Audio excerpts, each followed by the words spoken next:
Okay. Hi, this is Stuttering John Melendez from The Howard Stern Show. And for some really stupid reason, you're listening to the Insufferable. I fucked it up. great name for a podcast, morons. Thanks, John. The perfectly fine. Insufferable bastards. If those of you that are into podcasts like to listen to that kind of stuff, I mean, you know. Oh, that was our. Hey, Matt Easto. Yeah. Sorry, that wasn't me. No, that was my new beep button. We have a curse button. Take it away, Bri. Good evening, everybody. Welcome to the Insufferable Bastards, a podcast about a little bit of everything. Tonight we are joined by Matt Maisto of Mondo Creepy. Hello, everybody. And Mike Lane of Music, Movies, and More. Yes. And I have no idea if any of that is correct. And I'm also always joined by Carlos Danger. To me. I love Judge Dredd. I absolutely love Judge Dredd. That's right. I love. And Judge tonight's topic, it's Christmas in July. We are talking about, is Die Hard a Christmas movie? I guess this topic came up.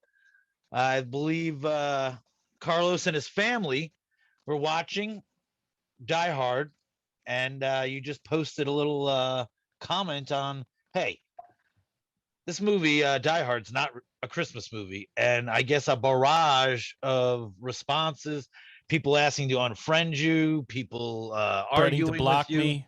Yes. Some people like definitively stating that it is, and I'm wrong, but then offering no evidence or examples. Those or are even probably opinion. people that also like European Christmas Vacation.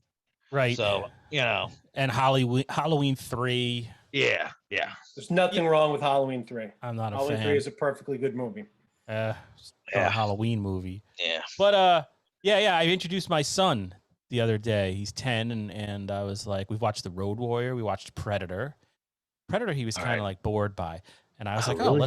let's watch Die Hard. And I went into it thinking, like, I mean, I've seen Die Hard 100 times, haven't seen it in a long time. And I've definitely not seen it since this whole Die Hard as a Christmas movie movement started. So it's probably been like 10 years. And so I went in with the mindset, all right, my wife is on the couch with me, my kid's sitting in between us. I went in, let me see what's Christmassy about this movie, because I never thought of it that way when I saw it in the movie theater when it came out in July 1988. Wasn't a Christmas movie then. I don't remember anybody talking about that. Then. I'm Wasn't curious. any of the ads. All these people that say it's a Christmas movie probably had TNT or TBS, one of those, and they probably owned the rights during December and just played it during December. It was the one movie they had, and it's just been overplayed. I never got that connection. I think, I never got that. Lethal Weapon is another one a lot of people say, although that writer writes every one of his movies has a connection to Christmas. Shane Black. Yeah, Shane Black. I couldn't think of it. Who was in Predator? That's right. Yep. Yes. There you go. We were talking about Predator earlier. So Yeah, I thought like Good. I mean, all right, Christmas movie. I was trying to figure out like when did this trend start, and it's only, I mean, it's not, time is flying. I saw like 2011. It kind of dates back to. It seemed to jump off maybe Twitter, maybe it was a hashtag. Some, I assume hipster dude was like, oh yeah, Die Hard's a Christmas movie, and then they were like, if you look, there were like something like 10 best of Christmas lists that came out in 2011, best Christmas movies of all time, and they all suddenly list Die Hard, all in 2011. Really? Yeah, so, and it was like Empire, like, some of the hipster listicle type websites. So I'm a little hipster bandwagon jumping is what that was. Yeah, it kind of feels like that. I mean, and it's like, I feel kind of bad because it's like, hey, if it's your tradition now, because a lot of people, a guy said on my thread, and I just put on Facebook, by the way, I watched the movie. I love Die Hard. I think it's one of the greatest action movies of all time. It's like that, The Road Warrior, Jaws, Raiders of the Lost Ark, and Die Hard. So I really like the movie, and I like seeing it again. I didn't get the Christmas vibe. But yeah, it's hard to sort of, you don't want to insult people if this is their Christmas marathon or Christmas tradition or their new Christmas tradition. But I would say you probably weren't doing that before 2011. And, hey, if your tradition was born from a hashtag, I guess more power to you, That's I don't know. Just But, you know- just because it takes place during Christmas doesn't make it a Christmas movie.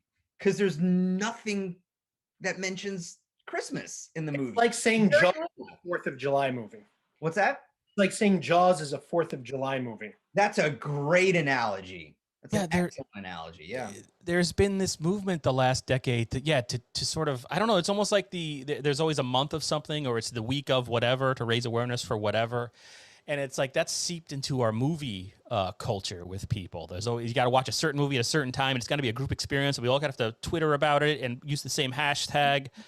I don't know. And I mean, the thing about Die Hard in general, like I said, it's a great movie. Like watching it again, if you look back to like what won or what was nominated and what won Best Picture in 1988, Rain Man. Wow. Not a movie that has, stood the test of time. The nominees for Best Picture were The Accidental Tourist. I'm right, the Larry Kasdan movie. We all sort of watch that once a year. Is William Hurt in that? I don't know. I think so. Yeah. Gina Davis won the Gina Oscar for Davis. that. Yeah. Dangerous Liaisons. That's that classic. Mississippi Burning with Gene Hackman. Love that movie though. Working Girl. Yeah. So I'd argue that, and then I think Barry Levinson won for Rain Man for Best Director, but I'd argue that John McTiernan should have won. Looking back, should have won for Die Hard. Like, it's an action masterpiece, man. Like I'm looking at the list and I'm seeing even and that was the same year Scorsese's Last Temptation of Christ came out. But Okay. I mean, I think Die Hard's better than any of those movies I just listed. So I'd For say me, that it should have won. It's still the definitive Bruce Willis movie. Absolutely. I think it's a definitive 80s action movie too. More so than any of the Schwarzenegger or the Stallones, because it stands on it. Like, it proved that you didn't need Stallone or Schwarzenegger in the movie to make it an action movie. And then the fact that it was Bruce Willis from the show Moonlighting, which was a comedy, people had such doubts because it's like, why is this comedic actor from Moonlighting trying to make his way into movies? And that just really surprised people even more. Plus the fact that it's one of the best movie going experiences I ever had, because it was just cheering. You're on the edge of your seat. You don't know what's going to happen next. And then, at the ending, that surprise with the cop, shooting the bad guys, just so many great things happen. And it was such a wild ride as well. So just a lot of fun. And I guess in talking in terms of, about Bruce Well, Willis. what were these people? All right, I have a question. Wait, hold on. Bruce Willis not only was trying to make the transition from TV to the big screen. I guess in those Q polls or whatever they had, people had a negative opinion of him. Yeah. He wasn't getting good press at the time. I think it was around the Bruno years when he was like, Well, it was he wouldn't also- do he was- interviews. He had done And he made Blind Date. Sunset. The movie Sunset. Sunset Blind Date came and out the same Sunset. year. Blake Edwards, who should have stopped making movies like 25 years earlier, that came out that same year. But in terms of a Christmas movie, I think one thing you got to kind of establish, what's your definition of a Christmas movie? Like, that's what it has a lot of Christmas in it, a lot of Christmas references. But to me, I was like, okay, so if it's a Christmas movie, the Christmas has to play an integral role to the plot somehow, either the theme of Christmas, the spirit of Christmas, or whatever, or it's somehow got to be integral to the plot. And I think the big weakness with Die Hard, and the real reason I don't think it's a Christmas movie, you could take every element of Christmas out of that movie And still make the same movie. same movie, great movie, even down to some of the sight gags. There's that scene, because when you say it's not a Christmas movie in that Facebook thread, which I wasn't trying to troll anybody, I just felt like I didn't expect any response to that. But anyway, in one of the things that somebody posted was like, well, what about the scene? They just put an image of the guy, the terrorist, the first terrorist he kills. He delivers him down the elevator, and it says, "Now I have a machine gun, ho, ho, ho." Yeah. You just got to take out ho, ho, ho. And Yeah. you still have the exact same comedic relief. So, yeah, that was the Christmas stuff in it is very superficial. Yep. And then, and I was worried about blabbing on, but I'm going to do it anyway because I have this stupid 3 pages of notes in front of me here. Wow. I was struck right at the beginning where, you always remember, it's a Christmas party, right? It's a Christmas party. They're at a Christmas party.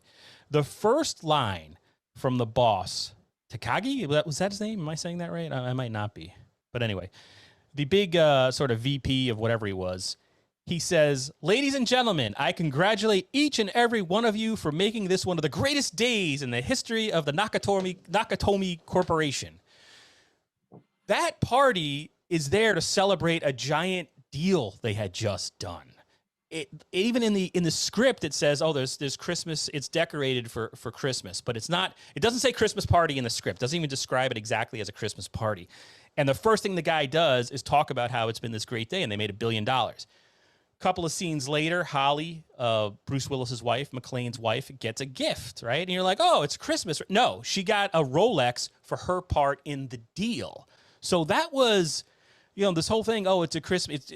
They're talking about closing a deal. That's emphasized more than Christmas Eve in this movie. Then they're like, there's other people. Let me see if I can bring it up real fast. My color's going to change. But I read all right, so the Catholic Church actually put this on one of their morally objectionable movies, right? So, you got that. The Catholic Church doesn't think it's a Christmas movie. But there are some Catholics. I found this great blog, Pathos.com, where it's 6 reasons why Die Hard is and always will be a Christmas movie. Because there's a significant amount of people who say this is not only a Christmas movie, that it's like the greatest Christmas movie of all time. Well, that's an atheist website, so they may very well be trolling just Christmas in general. So, oh, okay. Well, here's what, it doesn't sound like that though. It takes place with Christmas Eve. Many of the trappings of the hero, blah blah blah. The central figure is a good man. That's every movie.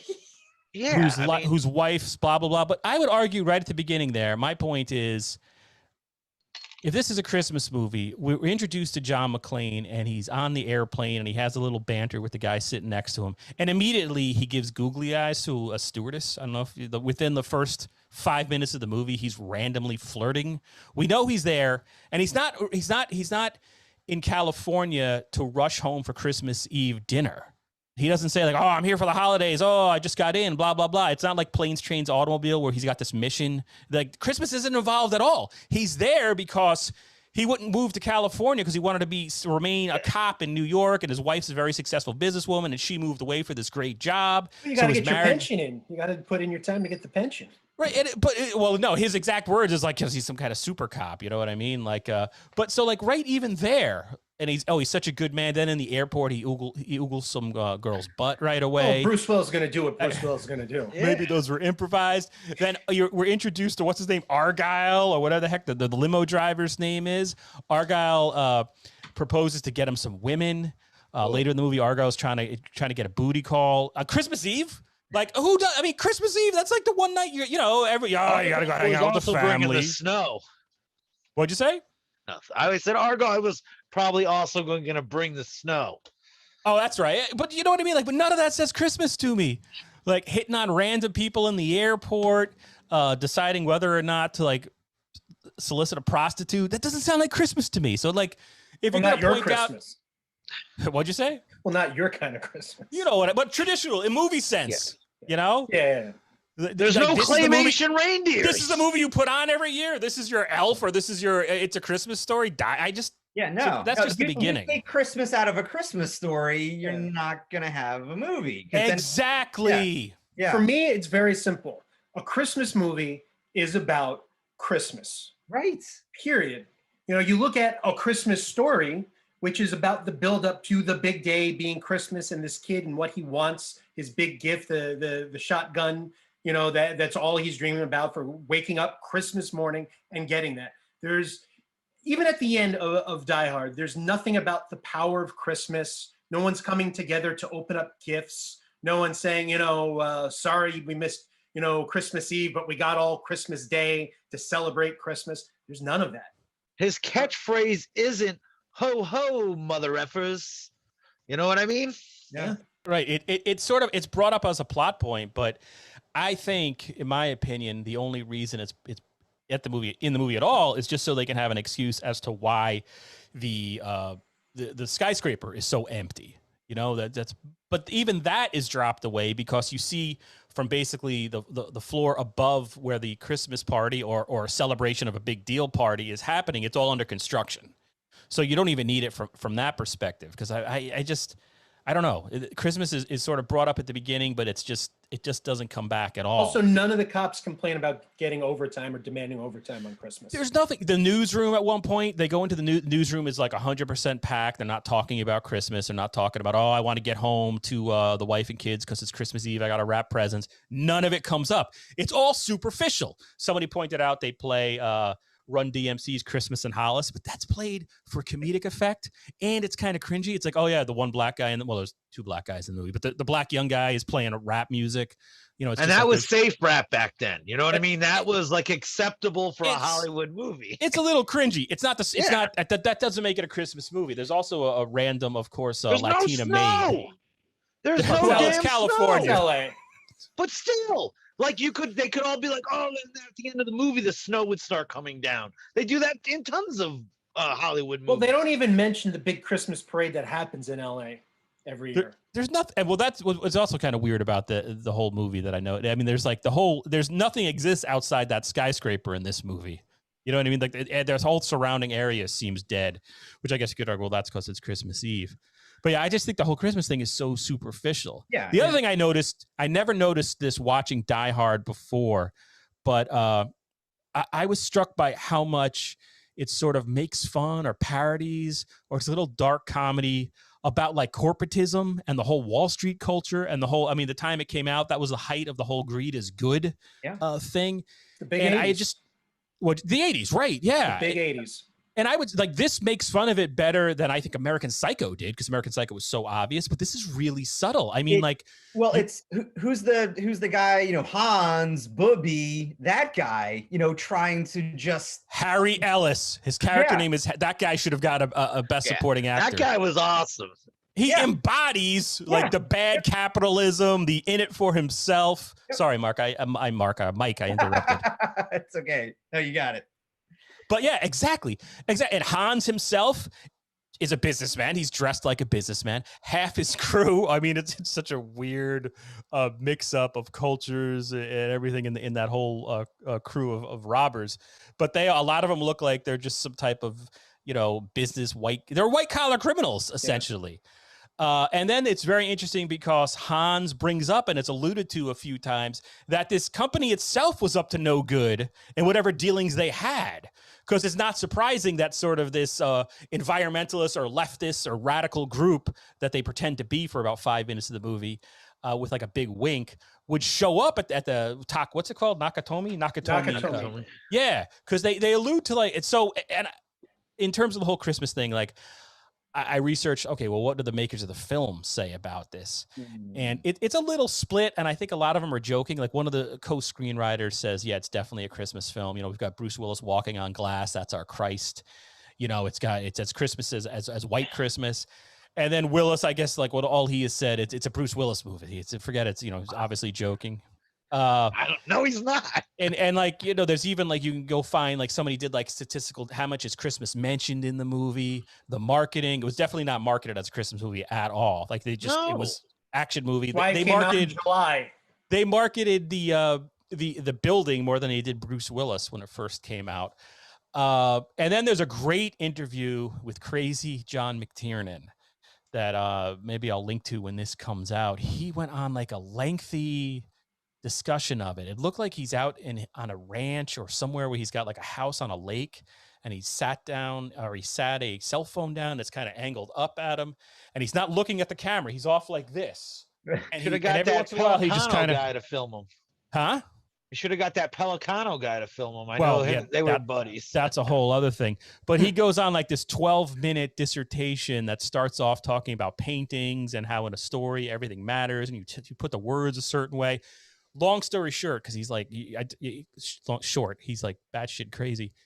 He's like, I meant it more as sort of an attack on capitalism. It's more attack on those times. But hey, and it's for the common man. The movie was made for Bruce Willis as a common man as the hero, and how the controlling things like the corporations that both the VP and then the guy that Mike mentioned and the Hans himself, they all represent sort of the ruling class.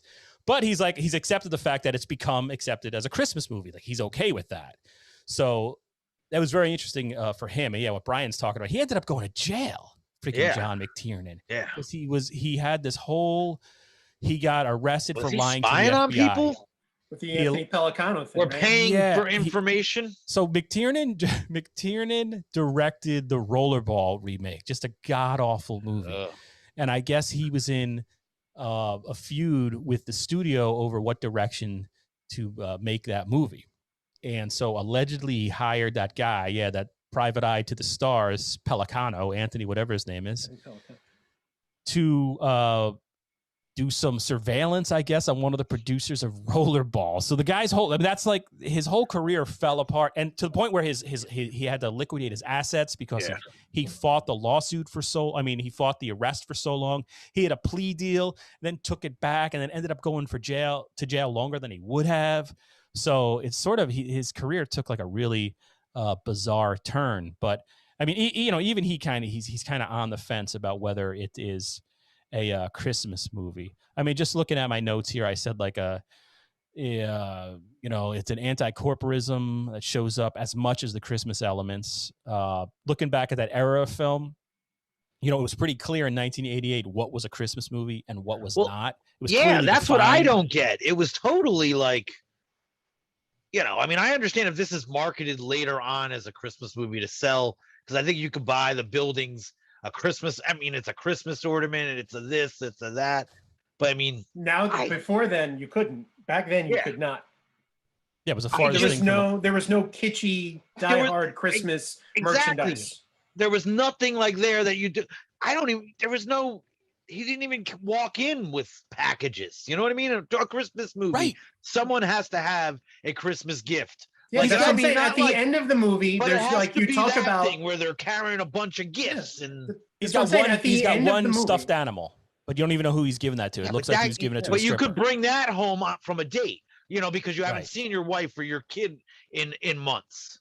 No, man, Matt was at the end of the movie. There's no exchange of gifts. There's no talk about the power of Christmas, or I love everybody. It's Christmas. Let's all forgive everyone and start over. There's none of that. The people who no Christmas redemption. The people who think Die Hard's a Christmas movie, they're trying to grasp at straws to fit it into this narrative that they've constructed. They're just trying to find anything. Oh, see, they mentioned Christmas. It's a Christmas movie. It says ho ho ho. It's a Christmas movie. And I really think it was a TNT or a TBS that just overplayed this every December.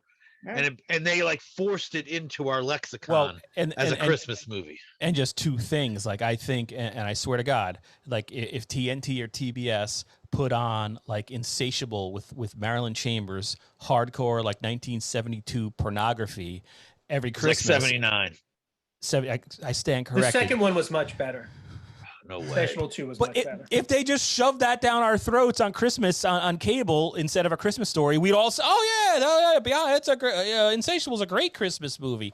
And the other thing, so going back to a point that Mike Lane said earlier, somebody in my thread brought up like, what are you saying? Like Silent Night, Deadly Night? That's not a Christmas. Is that a Christmas movie that has dark content? And I would say, it's more a Christmas movie than Die Hard because that's a movie about Christmas. There's a guy dressed as Santa Claus killing people on Christmas Eve, and everyone's freaking out because, oh my God, everyone's dying and it's Christmas. Like, there's no movie without Christmas in that. And it's not like, and this thing is, wait 1 second. The logic that, it's got a lot of Christmas elements superficially, then you could argue that the French Connection at the beginning where Gene Hackman, that takes place around Christmas, Gene Hackman is dressed as Santa when he runs that first drug guy down and does the whole picking your feet in Poughkeepsie. He's dressed as Santa Claus. All right, sorry. Not a Christmas movie. French Connection, not a Christmas movie. Brian, go ahead. Sorry. Fast Times at Ridgemont High would be a Christmas movie because there's some holiday scenes in it, like the mall during Christmas, right? Right. Tracy even says, Christmas sucks. I hate it. I guess Fast Times at Ridgemont High is a Christmas movie. I can't argue that. I mean, it's my kind of point was going to be mute because because you're kind of said it before. Like, you're not objecting to this being an action movie. You're just objecting that the point is there's not enough Christmas in it. It's not a Christmas movie. Not that it's like, it could be violent, it could be sexist, it could be anything. If it was, but it's not about Christmas. I mean, again, I don't remember any time he said, "I'm home for the holidays." I don't. Yeah. And if he does say it, it's not impactful. You could insert any holiday. You could replace any. You could replace Christmas and Die Hard with any holiday, and I think you'd have the same effect. It just doesn't matter. It doesn't. It plays no important role to the story whatsoever. It affects none of the motivation of the characters in any way whatsoever. It's not a Christmas movie. It's not a cop movie either. It's an adventure movie, right? It's an action movie. Yeah. It's a summer blockbuster. God damn it! Yeah. One thing about rewatching it again, how Bruce Willis is great in it. You know, it just those tight, confined spaces, you know, you feel for him when he's, you know, trying to get from one place to another and all that. But, okay, so he does some crazy stuff, though. The scene where he dresses up, he defiles a corpse, right? He's facing off against 12 bank robbers or let's just call them terrorists because it's funner to do that. And he takes the time, he kills, you know, the ballerina's brother, right? What's his name? Alexander, whatever his name is, who's like the chief heavy. Right. The first guy, I believe the first terrorist killed is that guy's brother in the movie, right? Right, yes. So Willis takes the time to put a Santa hat on him, the Christmas element for comedic effect, very superficial. Wrap him in a chair, write a note on why? Like that, you just committed a felony in California. And he tells him, I'm still here and I have a machine. Like, it's funny. But I just was like, that's the dumbest thing I've ever. Why would you do that? And another scene where Willis takes the C4 because he feels like the cop isn't paying sufficient attention to him or something like that, and he throws it down the elevator shaft and blows out the bottom of the building. Building, yeah. Which I remember seeing that in the theater. However they shot this movie, it was like extra wide, whatever. When you saw it in the theater and how it like you could like feel the building explode. But that makes no sense. And then he says, "I think he's a cop." There's just like, why does he blow up the bottom part of the building? I don't understand. Like, what's the objective there? I guess just to let these guys got stuff going on. They got these explosives, and the police chief, you know, kind of says like, "Hey, why'd you just?" I was with the chief at that point. The chief is like, "Why did he just blow up half the building? Why did he do?" Like, I didn't understand why he did that. So there's a couple of things like that where you're like, "What the hell is John McClane doing?" John McClane is out of his goddamn mind. Then Robert Davi stole every scene that he was in. That's right. Yeah. Right. And it's like, I like it. Yeah. And he's got the same name, like the two, whatever the hell their names is. Oh, right. And then it's just like we did it in Yeah. That is great. Yeah. That's a quintessential 80s action scene where they contemplate like how many hostages will die. That's acceptable. You know, just that was really good. Or it's the war between the FBI and the police department, or the FBI or the CIA. Or, you know, it's that trope that goes on. It's like, oh, here comes the FBI, and we're gonna fight them too. We're fighting ourselves here. And the higher you go up the chain of command, the dumber the people get, and the more annoying. It's got all that great stuff in it, but not a Christmas movie. I just don't, like Matt said at the end of the movie. You don't feel Christmas in any way. So I don't know, like, I think half of me thinks, but I mean, I'm a moron. You know what I mean? I don't watch 99% of what's on Disney, whatever it is, Plus or whatever the hell it's called. Plus? I just feel so out of touch with the current, what's popular. Cause I think like this will die off as a Christmas movie. I think like as these streaming or these cable channels go away, because I think it's what you said, that people now are just indoctrinated into just putting on this movie during Christmas, which is fine. I mean, but also it's a great social media talking point now. People are going to defend this on social media forever. Well, yeah, you'll have people who watch it. Who'll watch it ironically and saying it's a Christmas movie. You'll have people doing it just to troll anybody. And then you'll have people with like you said, Carlos, with your friends saying, well, what do you mean? Like it's become such a part of their routine and their rituals and their identity that they will defend it so much that you're getting into a Facebook argument just based on that, which with everything that's going on, this is what you're screaming Same about. thing they did when they defended Trump. Oh my God. Well, I don't know. Hold on. I'm joking. I was going to say, yeah, because it wasn't like, I thought, you know, the thread that we were talking about, it didn't get. I was hoping that they would write angry letters and we keep it going. You know, but, you know, that's all. I'm, you know. No, I was just trying to put my reasons why, and then people were pointing out what people do. They say, well, then if this, you know, what about Silent Night, Deadly Night? And like I don't know. I like we said, we can differentiate between the two, but then people will just keep on pointing out the Christmas elements in the movie. But again, it can have. I don't know. There are Christmas elements and a lot of them. It's a Christmas. Actually, it was Shane French. Yeah, but Brian. he argues with everything we say. Anything to the point. Yeah, but he where, made a good point. He said it's Christmassy, and then Wait a somebody minute. said it's Christmassy? Christmassy. No, but I agree with that though. It's Christmassy. Does this mean that the French Connection was about Shane French?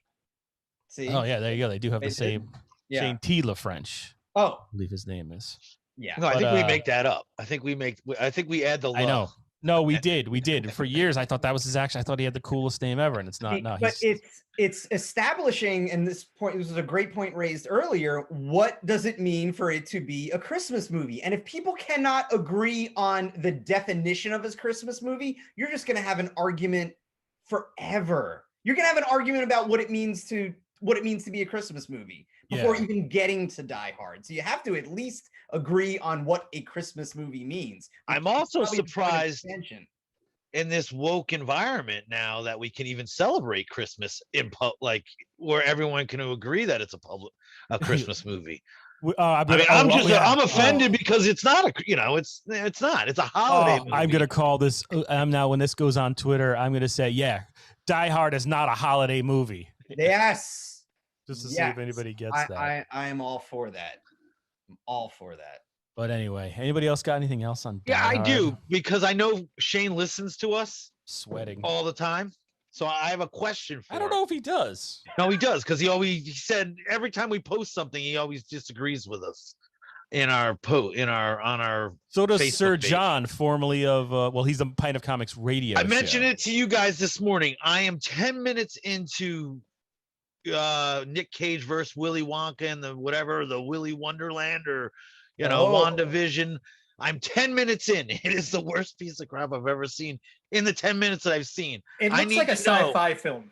It looks I like need something to you'd see on know- the Sci-Fi Channel. I need to know if I should go does it get better to the point where Nick Cage has not said a word. He just drives a car, like his tire gets blown out. I think the and, whole thing like- is like this is his silent movie. I read somewhere like he has like no dialogue. Really? Because then they have him do a mission, clean out the park. Well, the interview that I've unearthed for my purposes for an upcoming episode of Mondo Creepy, the next episode, in the interview, Nick Cage likes to refer to himself as the California Klaus Kinski, and he referred to himself that way several times. Oh, that guy's the best. Who has I guess it was it Rogan on Howard Stern was telling his Nick Cage story, Brian, like within the last month Yes. about how It was for Green Hornet, maybe, right? Green Hornet or Green Arrow. Which one is not? Which one's the Green- Marvel? you talking Green Lantern or I don't know. Hawkeye, It's whatever. if you're whatever. talking bow and arrow guy, Hawkeye is the Marvel guy. It's whoever. You meant Seth Rogen. Who did right? Seth Rogen? yeah, play? Seth That Rogen. was What did I Green say? Hornet. You That was said the Joe Green Rogan. Hornet. Oh, sorry. So that's Green Hornet. Yeah. Yeah, I guess he came in to play a bad guy, and he basically. It sounds like it's the same character that James Franco played in Spring Breakers, and he came in. Oh, and he did a this- Jamaican accent. That's He right. did a Jamaican insisted accent on with doing a- with hair, with crazy hair, and the whole time he was like hanging out, and they just didn't know what was going on because there he was in a meeting, and he just wouldn't come out of character. And then when he could tell that they weren't into it, They thought he was left. kidding. Yeah, and he just left.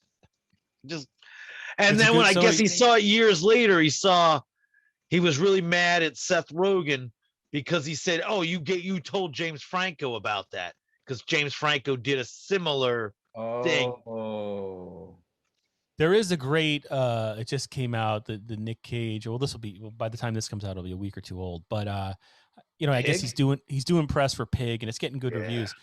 But they pointed out like, yeah, Nick Cage has made like 30 direct to video on demand movies.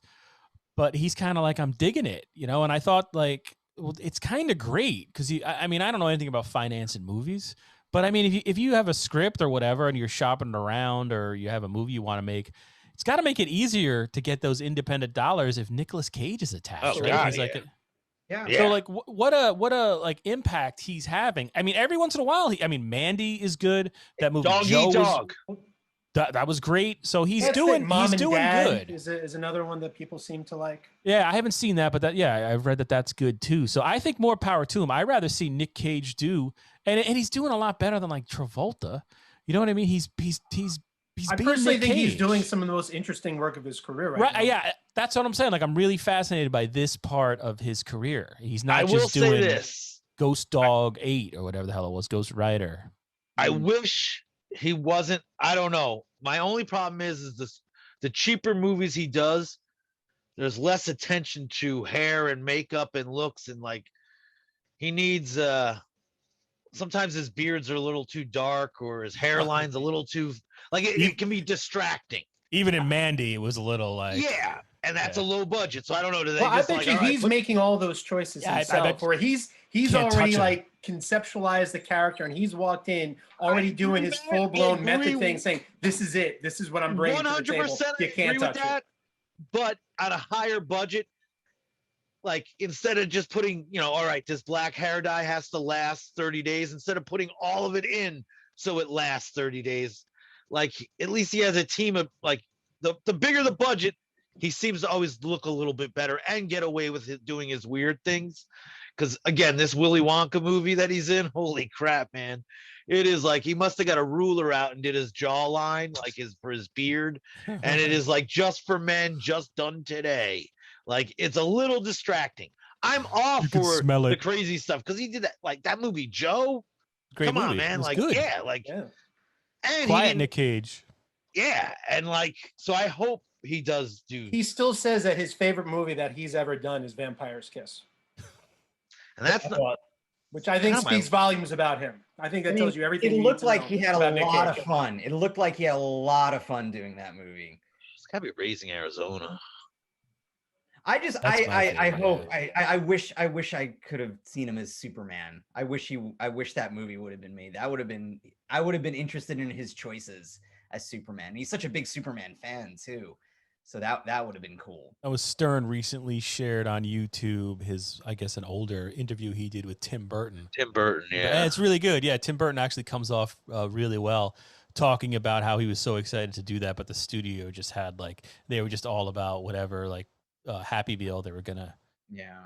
Like they wanted him to wear flaming boots, like the whole. Have you ever idea seen for the documentary about how they? Yeah. Superman Lives. Yeah, Yeah. a couple of years ago. I'd love for them to actually make just take that script and do an animated version of that script and have Nicolas Cage do the voice and directed by Tim Burton and just do it animated and just like really see the craziness that was supposed to unfold. Well, if you That's a great hashtag that, idea.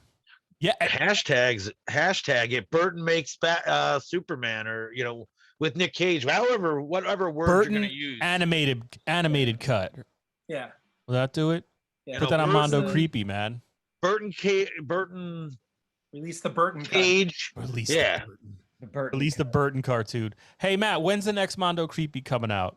We are shooting in about 3.5 weeks, actually 3 weeks. So hopefully it will be out sometime in the beginning of September. I really wanted to get it out in time for Monster Mania, but we just couldn't pull it together in time. So that right now that's the timetable. And Monster Mania is in August, and Middle of August. middle of August. Sorry, it's so hot down here. I can't even think. We're gonna be vendors. Although Sir John from Pint of Comics Radio took offense that we use the term vendors because he said vendors mean we're going to be selling something, and he asked if I was going to be selling kisses. But what else do you call it? You buy a table at a horror convention. What else do you call yourself? What are you? Yeah. Are you just there promoting the podcast?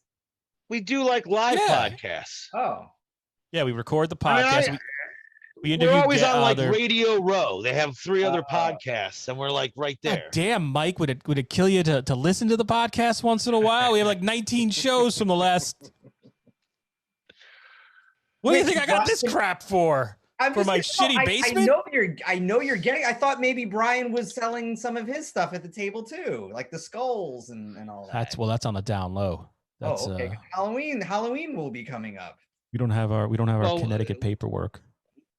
Well, again, we're also not really there to sell anything other than, have a chance to meet new people and talk movies. And it's a way to promote the podcast.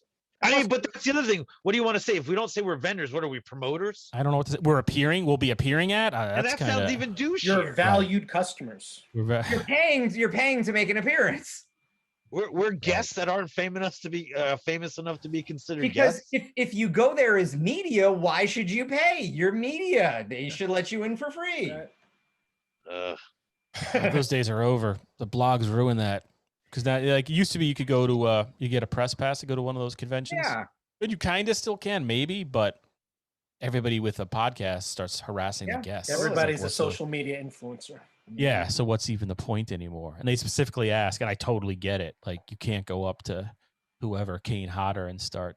Although, I mean, I've done it. At the last couple of conventions that we went to, when we were known as the Mobile Horror Companion. Say you're a WXRK radio. Right, yeah. I was listening who he had on, that St. Louis guy had on Zolar. Was Zolar the angry guy that would do? He was like he was Stuttering John after Stuttering. Oh no, Gary Goldman. No, Gary Goldman. Yeah, Gary Goldman. That's an angry one. Garver. And there's Gary Garver. Gary Okay, Garver. sorry. He's the sorry, guy. sorry. He's the guy Yes. who discovered I am Darth Nihilus. I am This- Darth Nihilus. Single greatest. And then he got into a fight. He got into a fight with Darth Nihilus. Yeah. Well, he was just so weirdly aggressive towards him, like Yeah. just right off the bat. Yeah. I'm Darth Nihilus. Anyway, that guy appeared on that St. Louis YouTube show where the guy's interviewing all the Howard Stern peripheral So does people. It was Ron really good. Zimmerman, and I haven't listened to it yet. Ron Zimmerman, I guess, was a writer, dated Cher. Stern would always talk about him. Yes. But this guy goes off on Stern, like, he doesn't return my phone. So I I gotta can't wait watch to that. hear that one. Oh, he told an amazing story, Ron Zimmerman, on Stern about he was about to hang himself. Yeah. And then Jay Leno calls and leaves a message on the answering machine. So in the Really? midst of, about he says, I wonder what Jay is doing. And he gets down he takes the rope out, and he said Jay Leno saved his life. Had Jay Leno not called him, he probably would have died. And Leno had no idea. He's like, hey, I just want to know what you're doing for the holidays. Come over. And that's what saved his life. And he's still And alive. that would make a perfect ending to a holiday movie. And Leno said, "Come on over. We're going to watch Die Hard. Merry Christmas." That would have made more sense than calling Die Hard a movie about a Christmas movie. So there. Damn it. All right, that's it. That's our timer. All right. Oh, Wow. So- I didn't know. that's Do the buzzer. Wow. I don't know. I'm going through my thing right now. Oh, this is my favorite. All right, so that was Mondo Creepy. He went off to take a dump. Right back. Matt I Maystel. love my dog in the room. Oh yeah, all right. So visit him on YouTube or Facebook, Mondo Creepy, or Twitter. And Mike Lane is from the Music, Movies, and More podcast. Is that still going on, Mike? I haven't come across Yeah, one in a little bit. It's been a while. Like my last episode was I reviewed Invincible, which is a great show on Amazon. I enjoyed Invincible very much. Yeah. I don't know, like I got to be inspired, and lately I just haven't been inspired by watching anything. But I freaking hot. started to read. There's an article in the New York Times, and it's called "The Movies Are Back, but What Are Movies Now?" Cinephiles and streaming fans can both claim victory, but as we better understand the new screen culture taking shape, it looks like we may all lose in the long run. So I may read What that. the fuck are they talking about? I don't know yet. I haven't read the article yet, so I want to Conf- look it over. I may comment on that. Barry Yeah, Diller Bar- was in some. They interviewed Barry Diller last week, and he said movies as we know it are over. Personally, I'm it's fine with it, man. I'll watch everything from my living room. Yeah, me too. I don't fit in the chairs. I love movie theaters. I love them so much. But that being said, I'll watch movies from home. It's easy. I just put it on my TV. So I think it's going to depend on the movie. I may see The Green Knight in the movie theater because that just looks probably stunning on the screen. And then the documentary about the Summer of Soul, just for the sound, just for the music, I may see that in the movie theaters. I as might well. go see Dune in the theater. Oh yeah, that too. So it's, You know, it may even Even I was impressed by that trailer for. I don't know nothing about Dune, but I've that read the book. yeah, I don't know anything about it, but that trailer, I was like, damn, this might be something different. That trailer exhausted me. It is so much going on that I was tired after watching that trailer. I can't wait for that. Spears, what about your other podcast? My other podcast? Yeah, you got any episodes planned? No, I have no other plan. I will say, watch How to Dr. make a Death. hubcap. Yo, check out Dr. Death if you can. That's on Peacock, new streaming show. Yeah, right? new streaming show. Yeah. A What's little that about? based on a podcast about a kind of a screwed up, overachieving druggy doctor Oh. that really does some bad surgeries and gets bounced around, and it's a bunch of doctors trying to stop him.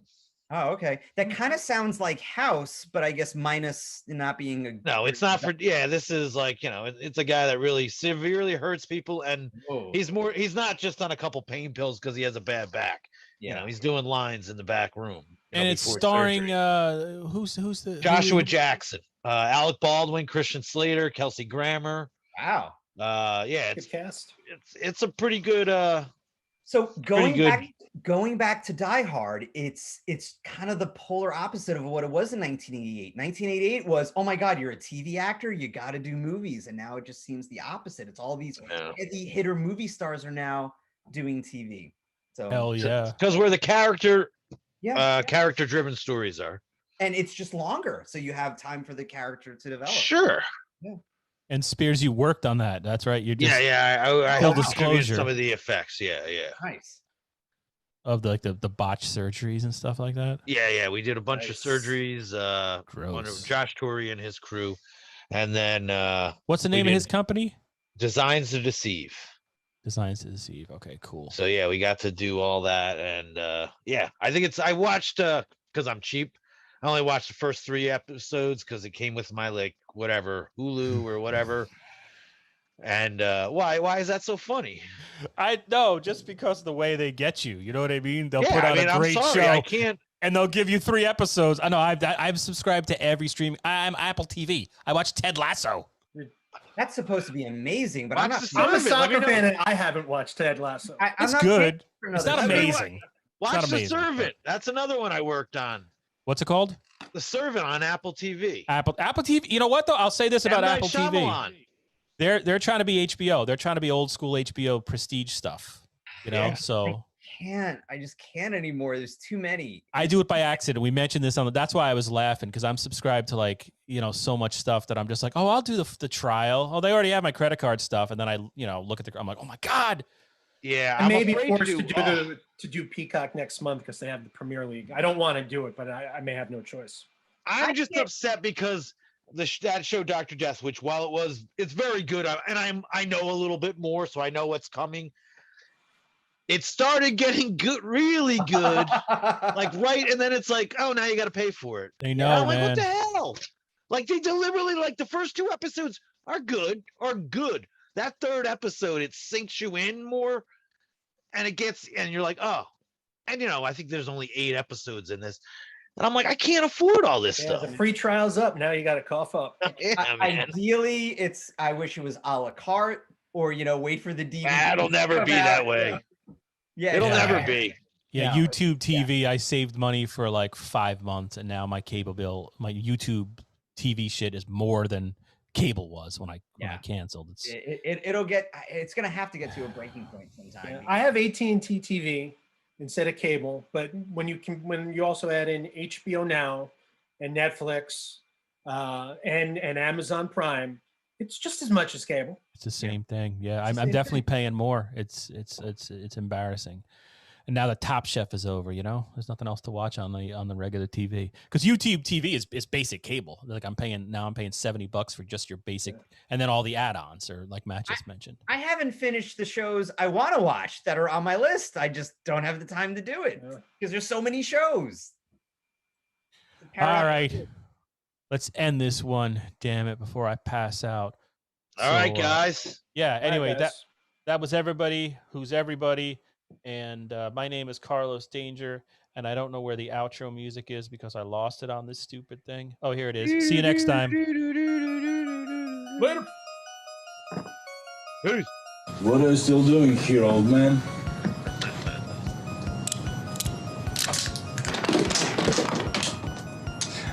I'm gonna fuck you up.